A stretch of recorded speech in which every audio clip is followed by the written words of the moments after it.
আমার একটা শখের জিনিস এটা। মাত্র 3 দিন হয়েছে কিনছি। গতকালকে খুদের ভাতের সাথে কয়েক পদের ভর্তা করছিলাম। এই বাটনাতে যে আসলেই ভর্তা এত মজা হয় সেটা আসলে না খেলে একদমই বুঝতাম না। সবচেয়ে বেশি মজা হয় আলুর ভর্তা। আজকে এই শখের জিনিসে বানাবো অন্যরকম একটা ভর্তা। আসলে শখের জিনিস বলে কথা, খালি এটা দিয়েই কিছু না কিছু করতে ইচ্ছা করে। আমি জানি না এটার মধ্যে কেউ আমড়া ভর্তা করছে কিনা।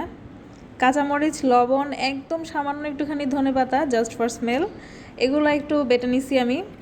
আর যেই কোনো টক ভর্তা মানে পেয়ারা, আম, আমড়া, চালতা এসব ভর্তায় আমি একটুখানি চিনি দেই। চিনি দিলে সেটার টেস্ট একদমই অন্যরকম লাগে আর স্বাদটা অনেক বেড়ে যায়। একদম ঠিক তরকারিতে টেস্টিং সল্ট দেওয়ার মতো আর কি। হাতলটা দিয়ে আর মাখা হচ্ছে না, এখন হাতটা আমার লাগাইতেই হবে। ভর্তা জিনিস আসলে হাত না লাগালে আসল টেস্টই আসে না। আমড়াগুলাকে আমি একদমই পাতলা পাতলা করে কাটছি। পাতলা করে কাটলে আমার কাছে টকটা একটু কম লাগে।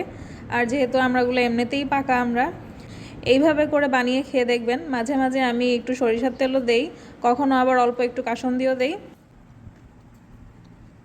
এই ভর্তাটা সেই স্বাদ।